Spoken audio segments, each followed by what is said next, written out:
Mga kabayan, narito ang maiinit na balita ngayon. Vice President Inday Sara Duterte nihahanda na ang panibagong impeachment complaint kaugnay sa di umano ay 125 milyon pisong pondo na hindi maipaliwanag kung saan ginamit ng OBP. Ayon kay Congressman Leila de Lima at Congressman Antonio Tinio, dapat daw magpaliwanag ang Vice Presidente at wala pa rin siyang ligtas sa nasabing controversial na confidential fund nito. Hindi ever na pag-usapan yun during the budget process. Hindi naman yun part ng any deliberation of any office or program of a government. And then during the House proceedings, wala naman mga usap-usapan pa or what. Wala naman akong naririnig noon na i-revive yung impeachment case against her. Samantala, iba't ibang grupo na ang nananawagan ni Sibakin sa pwesto sa Executive Secretary Ronald Recto dahil sa di umano ay kawalan ng malasakit at kabutihan.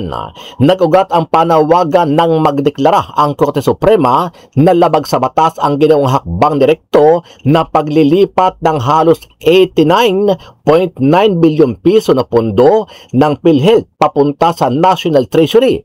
Matatandaan na inappoint ni PBBM si Recto bilang Executive Secretary.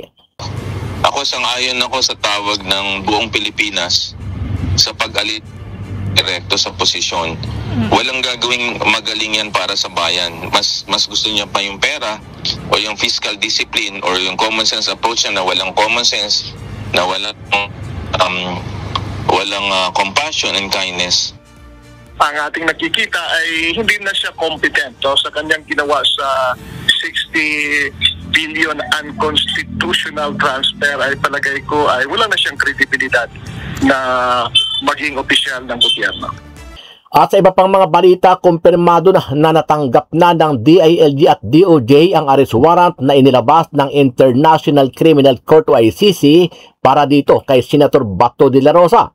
Ito ay kaugnay sa di umano ay naging partisipasyon ng senador sa War on Drugs campaign ni dating Pangulong Duterte. Ayon kay Ombudsman Boying Rimulya at Attorney Harry Roque, kumpirmado na may dumating ng arrest warrant kay Bato. Sa kabila nito, tudot-tanggi naman ang palasyo ng Malacanang na wala pa raw silang natatanggap na warrant. Dahil dito, naniniwala ang kampo ni Senator Bato na estilo lang ng Malacanang ang hindi pagkumpirma sa nasabing warrant para hindi maalarma si Bato at madali siyang mahuli, gaya ng ginawa nila kay dating Pangulong Duterte. Dagdag pa ni Roque, matagal nang may warrant kay Bato ang International Criminal Court o ICC. Pero kahapon lang daw ito opisyal na natanggap ng Department of Justice at ng Department of Interior and Local Government. Magsisimula pa lang daw silang gumalaw. I know you're also close to Attorney Harry Roque, so na-confirm nyo na ba sa kanya that it's true and who his source is? Ang kanyang source is kanyang kaibigan daw eh. So parang second information lang din. Ano ang masasabi mo dito, kabayan? Sama-sama natin panoorin ang buong video at pakicomment nyo po ang inyong mga reaksyon at sariling opinyon. Na pinag-uusapan ng issue na impeachment ni Vice President Sara Duterte sa budget process. Gayunman, binigyan diin ng dalawang House Deputy Minority Leaders na sina ACT Teachers Party List Representative Antonio Tinio at mamamayang Liberal Party List Representative Leila de Lima na hindi palusot sa pananagutan ang Vice Presidente at dapat magpaliwanag sa issue ng umano'y maling paggamit ng milyong pisong halaga ng confidential funds nito. Si De Lima ay tagapagsalita ng complainant sa unang impeachment complaint na inihain naman sa Kamara noong 19th Congress laban kay VP Duterte. Samantalang si Tinio naman na isa sa complainants sa ikalawang reklamong impeachment. Sa isang pahayag, sinabi ni VP Sara na muli na namang ginagamit ang issue ng impeachment para sa umano'y negosasyon bago ang pagpasa ng 2026 national budget. Hindi na umano siya nagulat ng mabanggit ng ilang House members ang isang panibagong impeachment complaint dahil pamilyar ang timing. Hindi ever na pag-usapan yun during the budget process. Hindi naman yun part ng any deliberation of any office or program of a government.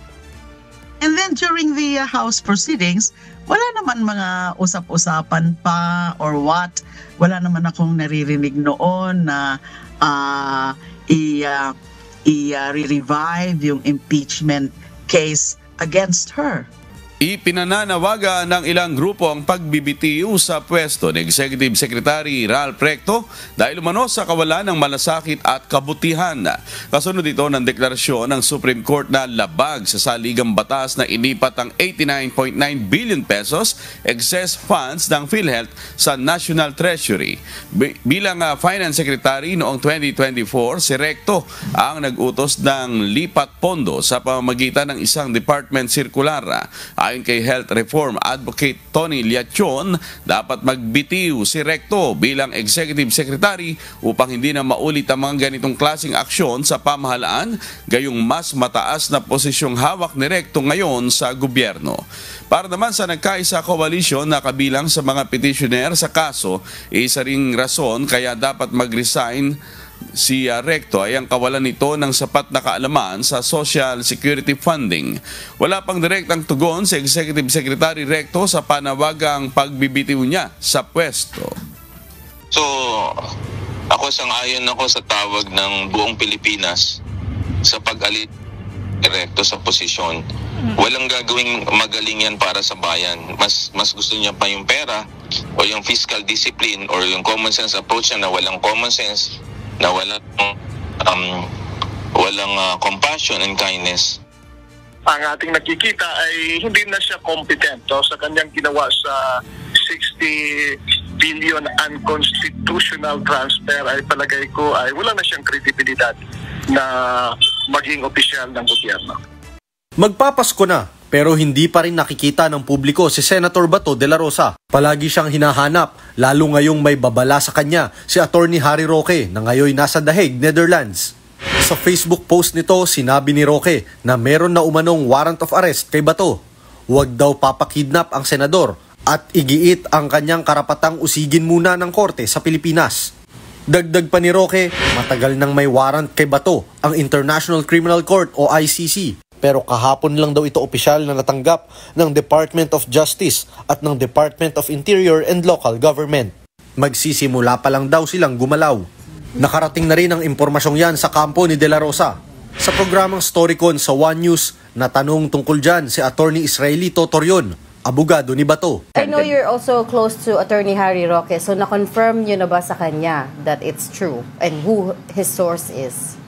Ang kanyang source is kanyang kaibigan daw So parang second information lang din. Bottom line, marites pa rin lahat. Pero bago pa man ang balita ni Roque, matatandaang noong November pa lang, mismo si Ombudsman Boying Remulla na ang nagsabing may arrest warrant na si Bato. Kinabukasan, hindi kinumpirma ng ICC kung meron na nga bang arrest warrant. Pati ang DOJ, wala rin daw natatanggap na kopya ng warrant. Gayon din ang DILG. Sa kabila niyan, noong November 13, naghain ng petisyon sa Korte Suprema ang kampo nila De La Rosa para hilingin na harangin ang umano'y ICC warrant. Ngayon, muling nanindigan si Ombudsman Remulla na totoo ang arrest warrant. Iginiit niyang hawak niya ang unofficial copy nito. Dagdag pa ni Remulla, huling nakita ang senador sa Pampanga. Pero sabi ni Torion, bluff yan ni Remulla. Alam mo naman si Ombudsman Remulla, lahat ng information nandyan sa kanya. Pero kung tatanungin mo, ayaw ibigay. Baka ginawa naman yun para mabulabog si Senator Bato at mag-move kaagad at ma-monitor na nila. Ang tawag namin yan, bluff. Kung wala nga sa Pampanga, nasaan nga ba si Bato? You still don't know where Senator De La Rosa is? Affirmative, ma'am. Affirmative. And I don't want to know also. I'm not asking so that I will not be able to lie to you if you will ask me. Hindi ako magsisinungaling po. Sakali namang totoo ngang may arrest warrant na kay De La Rosa at makukulong siya sa The Hague kasama ang dating Pangulo, sana raw ay payagan si Bato na makapag-participate sa posibleng impeachment laban kay Vice President Sara Duterte. I do hope and pray that if such happens, Senator Bato would still be allowed to participate in any impeachment proceedings against the Vice President of the Republic of the Philippines. Sa kabila niyan, hindi muna nagkomento ang ICC sa mga anilay espekulasyon. Lahat daw ng court records ay nakapublic sa ICC website. Maging ang abogado ni dating Pangulong Rodrigo Duterte na si Attorney Nicholas Kaufman, wala raw impormasyon sa umano'y arrest warrant kay Bato de la Rosa.